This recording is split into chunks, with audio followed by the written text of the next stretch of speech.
Hey everyone, I'm Father Alexander Har, And I'm Father David Marshall. and this is a Bridge Between, where we bridge our knowledge of the gospel.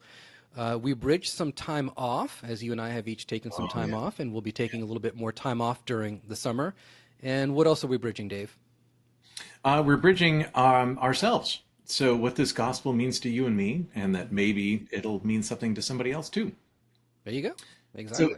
when we take vacation, are we taking time off from doing this, or are we going to have a weekly podcast? Well, I think one of the things that I like is doing this every week. And if we Yeah. have to do one or two episodes at a time so that this is a consistent presence, not just in our lives, but in the lives of people who watch, I'd like to keep doing that. Me too. You bet. So, let's keep doing that. All right. Good. We are in the season of Pentecost. So, We're in the that season doesn't mean. after Pentecost. Okay, sure. Yes. This is the long summer season that brings us into the fall. And in my view, the lessons you're going to hear, the gospel lessons you're going to hear through the summer, are us, the church, remembering who Jesus is. Hey, remember when Jesus walked along and called Matthew? Remember that? That's what we're going to be doing. It is one of my favorite times of the church calendar. These stories are rich and are wonderful. So I look forward to jumping in with them. So, one observation that I would make is first of all, I like to call this the green season because Uh-huh. we wear green a lot. Mhm. And it's also about us growing.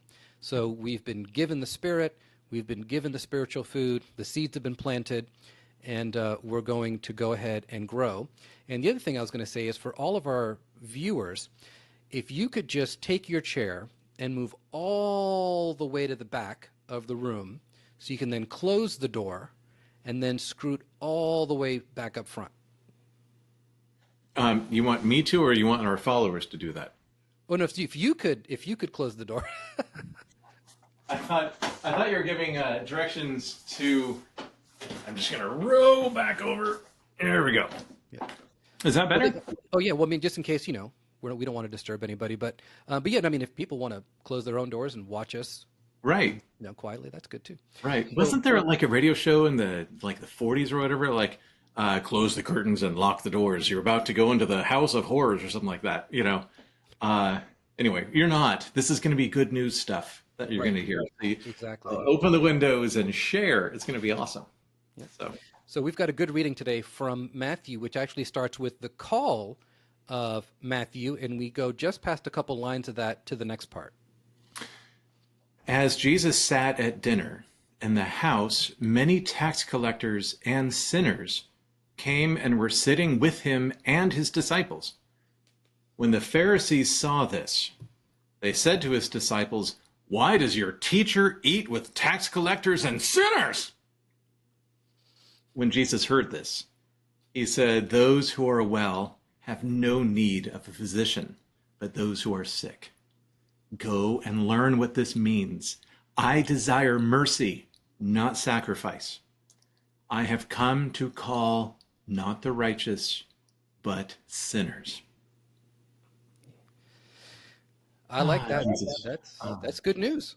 Oh, that's good news. Yes. I desire mercy, not sacrifice. I've come to call not the righteous, but the sinners. Awesome. So, have you ever been in a place where your friends were like, "Why are you hanging out with them, Alex?" Actually, I've usually been the one who, why are they hanging out with me? Like somebody will point out, like, why are they hanging out with this guy? Okay, that has never happened to me. So, at no clergy event, they're all like, "Why are you hanging out with Alex?"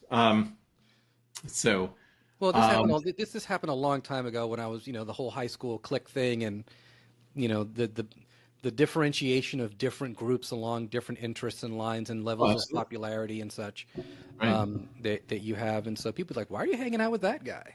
Why are you sitting at that lunch table? Yes.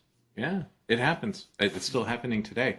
And that's what they were leveling at Jesus, the Pharisees. And who would you describe how would you describe Pharisees in language for today?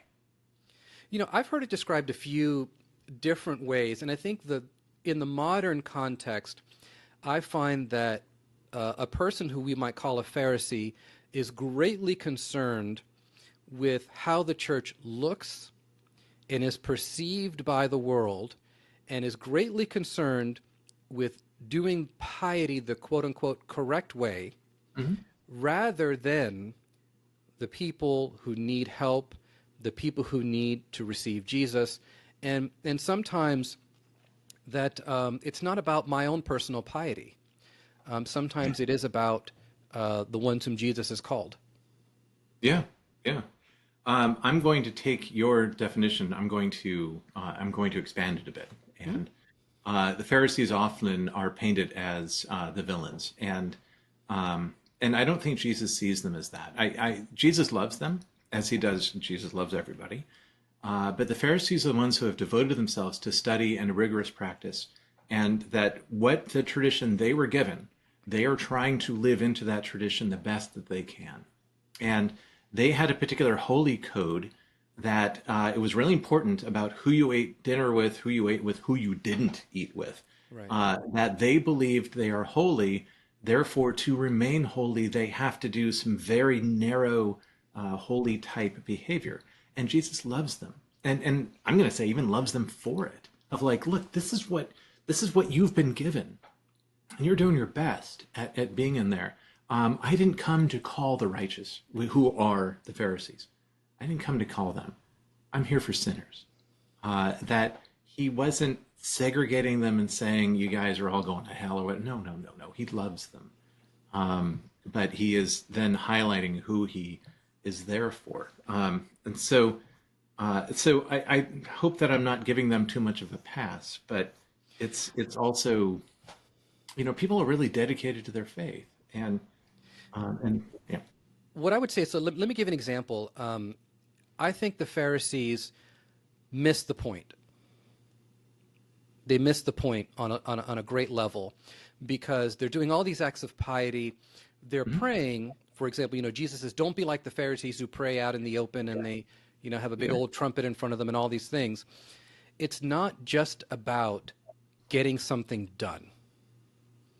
It's about what is the way that God has called us to do it, what is the emotion and the ethos, the meaning behind it, Mhm. and also what is the purpose of it. And so this Pharisee asking Jesus, why are you with these people? Mhm. To me, it's missing the whole point of what community means. Community is not just that I get to select a group of people to hang out with. Right. It's let's get everybody into the community of God. So I don't think so much that you're giving them a pass. I think you're being generous, but I don't think Well, thank you. you're giving them a pass. What I would say though is when Jesus uses the idea of the physician, Hmm. we have a very different concept of medicine. Right. The fact that Jesus says healthy people don't need doctors, I'm not trying to contradict the Lord here, but preventative medicine is very good for you. It's very important. you Yes. know um, Yeah. but people, when they recognized somebody was sick, somebody would say to them, you need some help with that. Yeah. you know Yeah. um, Jesus is saying, look at these people around you. You don't recognize that they're sick, that they need help? Why are you doing this, would be the Uh-huh. question that I might ask of the That Pharisee. that's a very good one. Yeah. This text also brings up something that's rather uncomfortable for us to talk about in the year 2023. Hmm. Um, it has the S word, sinners or sin. Um, Right.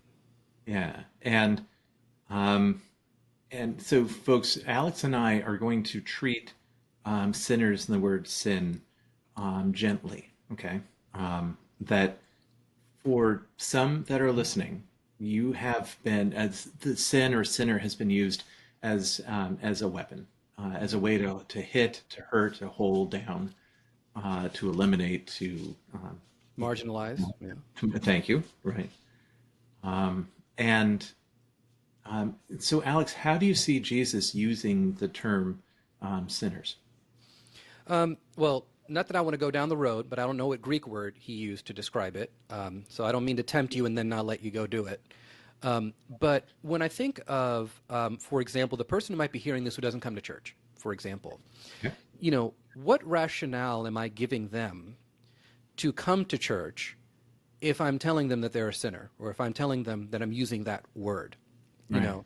And the point that I would make is the church is not a collection of righteous people who then just, allow that one sinner in. The church is a collection of people who have recognized I am incomplete without God. Mm-hmm. And I am living my life often in an incomplete way. And as such, I've come here because God is what will complete me. Like St. Augustine said, our hearts are not full until we receive thee. I know I've just completely misquoted that. Our hearts are restless until they rest in thee. Thank you. That's the one that I wanted to say. Yeah, I think he's just happy you mentioned his name, Yeah. and he got really close to it. That's good. But the other thing that I would point out, and this is something that I'm not critiquing anybody's preaching, I'm not critiquing anybody who does pastoral care in Sure. areas like this. I just have a request, because this is something that somebody taught me and called me out on, Mm-hmm. and says that whenever we pray and preach a sermon about something like this, Mm-hmm. always use the word we. All we have gone astray. Yes. All we are in need of the love and mercy of God. All And we fall short of the glory right. of God. Yes. And so the reason I say that is because nobody wants to be told that they're wrong about something. No. Nobody wants to be told how bad they are. But when I go to the doctor, he doesn't walk in and look at my chart and look at my cholesterol level and say, congratulations, it's higher than ever. Mm-hmm. He says, can we talk a little bit about what your habits are? And I've had those conversations as a priest with my doctor and say, you appear to be under a lot of stress, which causes some of these things that you're feeling. Can we have a conversation about that? And to me, that welcomes me and invites me into a place where it's not about how I failed, it's about how I can be made whole. Mm-hmm. Yeah. Very good. It reminds me, I have a friend, his name's Phil. He has since passed, but he always struggled with his weight. And he went in to see his doctor. He's been seeing him for 5 or 8 years, whatever. And the doctor saw him and said, well, Phil, I see you're keeping your weight up. Yeah, it's just, and it. I asked, did that make you want to, exercise more and lose weight? Oh, not really. Is there anything your doctor could have said that would make you want to do that? No, it's just my own choice. Yeah. So it's interesting. So referring to we, what would you come up with a good definition for sin, or would you like to hear mine? Oh, well, I've used one for years. So originally was raised in the Roman tradition, so I've borrowed a little bit from Okay. there, and we might differ. But what I don't like are definitions that make it seem like I can sin by accident. Sin is something that's Okay. intentional. Oh, interesting. So for example, when we talk about what are some conditions that have to be met for a person to have sin, well, first of all, it has to be something serious. It's not like, taking the last bagel and I didn't tell my wife, and she wanted it. Mm-hmm. It's something serious. And, the Ten Commandments are good at letting us know some of the things that are serious. There.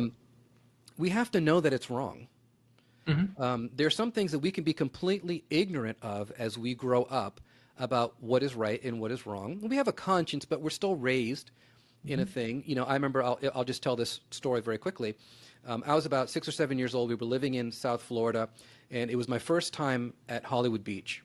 And if you go to these beachside boardwalks, they have all these little stores that have souvenirs. And I saw a beautiful little picture frame about that big, and I said, my mom would love that. Mm. And I took it and I put it in my pocket, and then we drove about the 20 miles home. Wait, We you got didn't pay for it? home, and I said, hey, Mom, look, I got you a present. Took it out of my pocket. She says, where in the world did you get that? The whole reaction. I said, well, I got it for you. I had no idea what stealing was. Mm-hmm. But I distinctly remember driving the 20 miles back to the store and Yeah. apologizing and giving it back to the guy Right. and crying Yeah. because, not because they shamed me, but because I realized I'd done something wrong. Well, yeah. So the second part is you have to know that it's wrong. And then the last one is you do it of your own free will. And this is very hard because there are many addictions that many of us suffer through that steal our freedom, that wear away our freedom, you Mm. know. But Mhm. when we know something is wrong and we do it anyway, when we don't seek help to help correct it, to me, that's sin. Yeah. I'm going to go a different route. All right, Um, and it's a Greek route. go for it. You just I knew. tempted you. I tempted you, and I now you are know. unleashed. I know you said it. It's like, don't tell somebody not to think of a pink elephant because suddenly all they can think of is a pink elephant, right? Yep. So yeah, so don't mention it in Greek. Well, um, the folks that I've read, because obviously I have a handle on this, but I'm not an expert. The experts that I've read said that it is an archery term. So archery, where you got bow and arrow and you shoot. Right. I've heard It's this. missing the mark. It's the term that they use for you've got something to hit and you miss, and that it's a simple way of correcting or wanting to realign. And if we can continue within that scope of verbs of what that means, the other way to look at it, the more 21st century way of looking at it, is that it's a football field where the center has fumbled the ball again, and the coach takes the center fielder off. It's the center fielder. That would be a totally different sport. Takes the Very center, different. Yeah. yeah, completely different. Takes him off of the field, puts his arms around him, and says, "Look, man, you fumbled the ball again. We can't have you do that. We're going to have you practice over here until you get it right." Um, but that is the approach of how we could look at sin. Of you're making a mistake, it can be corrected, you'll be forgiven. All of those things. Is this making any sense to you? Well, it does, and actually, this is kind of the thing. This is, I think, where you and I depart a little bit, Okay. because the reason I don't necessarily like the analogy of the missing of the mark Hmm. is because um, I'm trying to hit the mark, right? Oh, I And see what I you fall short. So that's okay. But the problem is that, for example, going back to lying, let's just say lying, for example, or stealing. mean. I didn't accidentally put the money from the cash register into my pocket, right? It was Hmm. something I saw it, I wanted it, it didn't belong to me, but I did it anyway. Hmm. And so the reason I'm very cautious about that particular approach is because it can do two things. One, for those people who are trying their darndest, they may think to themselves, if I just try harder, Right. when really it's grace, it's God's grace, Hmm. right? But the other thing is, it can muddy the water about what is right and wrong. There are people that make mistakes. There was one of my professors. She gave a wonderful example of a young man. He was driving in a rainstorm, and he was being as cautious as possible, but the tire blew, Hmm. and he hit another car, and the person in the other car died. Oh my gosh. And I mean, Wow. the thought of a life that was taken and that he was involved somehow was just absolutely devastating for him. But it was a mistake. He didn't mean to do it. Yeah. It wasn't a sin, and he needed to hear that. So I think, like I said, I mean, you and I have kind of different visions, and that's fine. But I just, for me, when I think pastorally of people whose confessions that I've heard, and when I've gone to confession and been in the presence of a very good confessor, they're very good to let me know that was a mistake. Hmm. But this, Alex, we need to talk about this. This is something that I can see that you intentionally made that choice. Yeah, that's a good point. The people who intentionally make a bad choice, Hmm. is that a way to say who Jesus has come for? Well, Those. right. I think that's the best way that I look at it. So one of the analogies I'll be using in my sermon, so this is kind of the preview, is that for those who don't necessarily like the verbiage of sin, I kind of think of it as it's hurricane season. We're getting ready for hurricane season right now, and you've been ordered to evacuate. They've been told you are in level whatever. Look at the map, and you go, dang it, I am in that place. Hmm. And you begin to hear the radio constantly tell you, and the television constantly tell you, it is time to go. You are in the wrong spot. But you choose intentionally to stay where you are. I choose to stay where I am. And when the radio station comes on, I change the station because I no longer want to hear it. Hmm. And to me, Jesus is saying, I'm calling the ones who changed the channel and went their own way. Hmm. Those who I have been sent for them. Right. Right. Yeah. So, Mhm. yeah. It seems in the 20th century that those who were following Jesus were the righteous. That those were the ones that were laced up and doing all the right things.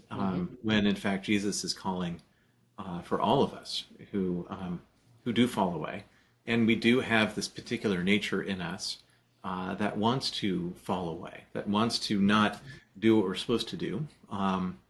St. Paul, who wrote a lot of our New Testament stuff, would write about him knowing what's right, Yeah. doing what's wrong, and not being able to help himself. And what what a wretched man I am, he writes. And that's when Alex used the term grace, and we haven't fully gotten into this yet. But the grace is this gift from God, this forgiveness from God, that God walks with us, erases things, and sets us back into our right order. And it's a gift. And so when you talk about grace, I think you were talking about that part as well.